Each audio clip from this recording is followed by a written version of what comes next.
I am apparently trapped in an endless cycle of Steam festivals and indie game coverage. This video is going to be my favorite games from Base Builder Fest that occurred in January of 2023. I'm editing this in the middle of playing games from the next festival that's occurring in February. So if you wouldn't mind just pressing F in chat for my free time.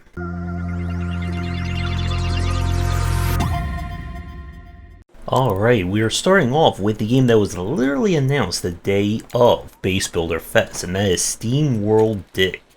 This is the latest game from the popular Steamworld franchise, and we've gone from action platforming Metroidvania to tactical strategy to deck building RPG, and now we are in Anno meets Dungeon Keeper. And that tagline should probably be enough to convince a lot of you whether you're going to want to play this or not. But our story is that we have come to a desolate part of the world in order to find ancient technology. And in order to do that, we are going to need to set up a new city, fund mining expeditions, probably fight some evil critters down below, and of course, keep the chain of production and supply and demand flowing. So if you have played any of the Anno games, then the basic city building strategy or city building design should be well familiar to you. You will set up production chains as well as warehouses in order to get goods to and fro. Different resources will be required by the various classes of your city. Apparently robots need a lot of oil and cactus juice for some strange reason. But as you keep your people happy, they will earn you resources. And once you've met all their needs, you can then promote them to the next tier, which will unlock more goods, more services, and you get that picture. The Dungeon Keeper aspect occurs underground, which you will need to set up various rooms. The size of the room will affect the number of people who will work in there for you. And your mission is to move through the quote-unquote dungeon, looking for resource nodes to mine and refine, as well as the various parts that you're going to need to complete the actual game. Now, from the demo, we don't know how long the full game will be, or there'll be any randomization or variance, but from what I played of this one so far, it does feel like a less nitpicky or fiddly version of Anno 1800. We didn't get to see the full extent of the Dungeon Keeper style, including, I believe, there'll be combat and quote-unquote tower defense style gameplay, but this one is looking very promising. And if you are a fan of the logistic style of an Anno game, this is definitely one to check out. We now have Lumencraft. Please note the footage that you're seeing is taken from the game while it is still in early access and it is due out at 1.0 at the end of February. So the game has, according to the store page, received some major changes, moving from being a mainly linear mission-driven game to having procedurally generated areas and design. So I don't know how it's going to shape up in the main game. From what we played of the demo, this is a tower defense-ish Factorio light. You're going to set up your base, mine resources by hand until you can set up the machine to do it for you, and probably prepare your defenses for oncoming waves of enemies who are coming to destroy your base. Now, one thing we didn't get to see in the demo, but it says in the main games there is multiplayer, so you can have multiple people in an area doing the work for you, which does seem very important, as it can be very slow when you're starting out in order to do things. The tutorials and the onboarding could be a little bit better in explaining what things you should be focused on, even just what some of the basic button functionality is. But the game definitely had some charm to it. I'm curious to see how far do they go in terms of resource management and resource development, and whether or not it's just simply there to facilitate upgrades, or will there be more things to build and so on. Well, if you're looking for a builder with a little bit more action to it, then I would at least suggest checking out the demo for Lumencraft. And now we turn to something a little bit later, and that is Aloft.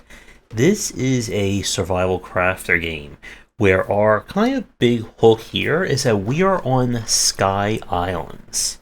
Our mission is to use all manner of materials and goods to craft and refine into more stuff, build up homes and settlements, and then literally take to the skies, as you'll gain kind of a hang glider that you can use to fly around the world, beat up kind of infectious lands where mean mushroom men want to attack you, which will allow you to purify them to get more resources, and you can eventually set up smaller islands and turn them into actual sky fortresses, which you can then maneuver and steer around the floating world.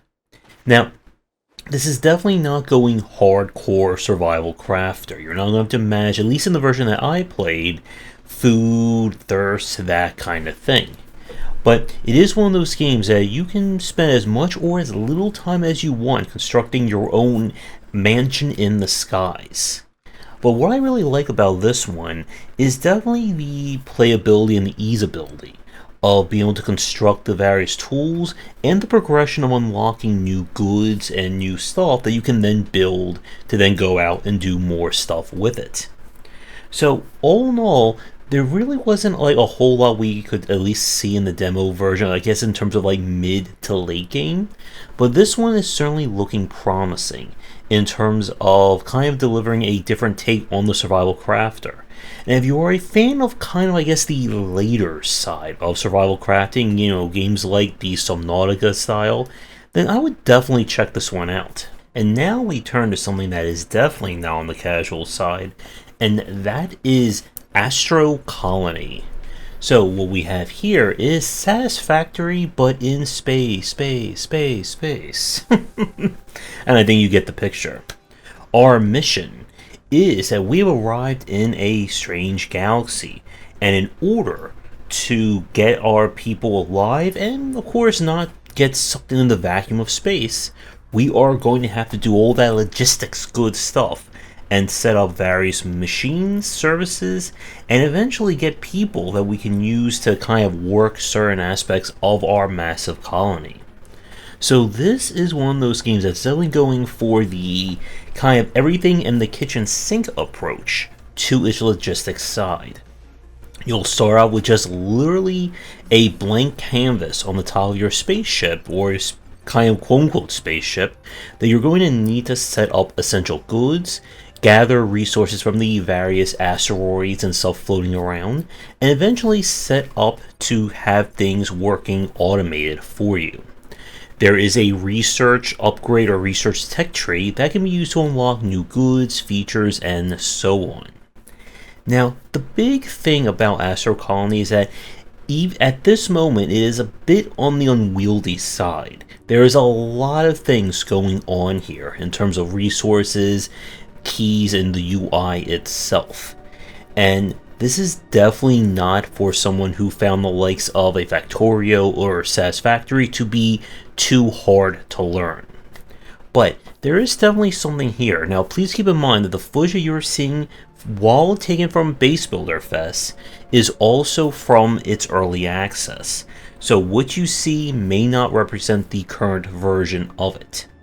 But this is one of those games, like if the last game was for people looking for a very casual style game, Astro Colony is for someone who is looking for kind of like that layers of complexity of Satisfactory, Factorio, and so on.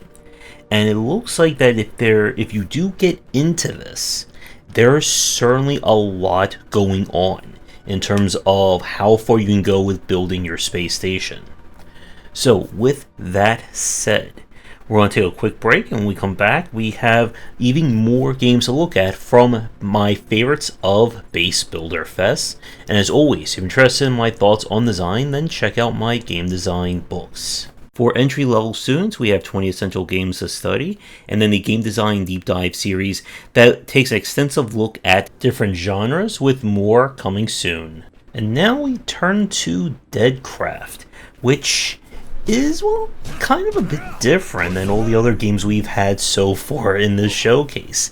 This is a kind of action RPG meets zombie game meets base builder. You play as a half-human, half-zombie, stuck in a world after the zombie apocalypse has happened. And we are going to have to try and take revenge on the people who threw us out of the one of the few remaining cities, raise a zombie army, and of course make sure that our hunger and thirst meters are well kept. So this is one of those games that this is definitely not going to be predominantly a base builder. It is more on the action RPG side, kind of like the How to Survive series. I would say could be a close comparison here.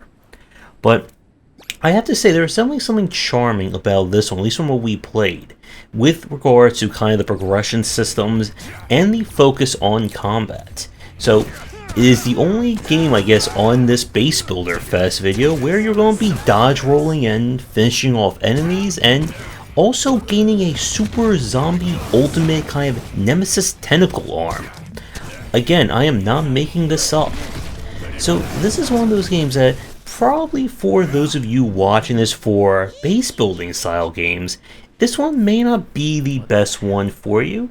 But again, there's definitely something charming here about the survival crafting, and unfortunately we didn't really get to see the whole zombie army thing played out. But this one is definitely on my list to check out in the future if it goes on sale. And who knows, maybe there are fans of being a zombie builder watching this video. We now turn to New Cycle. This is a kind of survival city builder. The UI of this one reminds me a lot of Frostpunk in terms of how the building and the management is set up. You are tasked with trying to rebuild society after things have gone, well, really bad. And to aid you, you are going to have to construct buildings, get resources done, and manage your various settlements in order to unlock new people, which will then unlock more goods, services, and so on. Now, the major kind of draw or marking point for New Cycle is that you'll eventually be able to change or move up in era, kind of advancing your society forward, which will unlock new features, new things to juggle, and so on, which unfortunately we didn't get to see in this demo. I was really enjoying this one. It's definitely on the easier side compared to some of the other kind of survival city builders like the Banishes and so on. But with that said, we really didn't get a chance to see anything that would make this unique among other city builders. There's definitely potential here, but this is one of those games that I would suggest checking out, and I'm curious to see where it all goes. So if you are looking for another, I guess, maybe like mid-tier in terms of complexity city builder, this is definitely one to keep an eye out for. We now have Songs of Six. This is a kind of city builder meets Dwarf Fortress like, where you have a very crazy amount of things to build, things to do, and so on. Your job is to take a small patch of land and turn it into a thriving metropolis of people and creatures of all species, and try to keep everyone from revolting, going to war, and of course running out of food. This is one of those games that if you're the kind of person who find Dwarf Fortress to be too simple to play these days, then this is definitely the title for you. We spent a good, I think, like 30-40 minutes or so of this on stream, and by the end of it we were all, I think, even more confused about how to play this one. There is definitely something here, however, for fans looking for a very involved colony sim style game. It has been in early access for several years with constant updates, new features, and so on. But again, this is not an easy game, or it does not appear to be an easy game to learn. But if you are looking for one of those, you can spend forever and ever kind of games to play and master, then definitely check out Songs of Six. And now for the last game of Base Builder Fest, this is Darfall.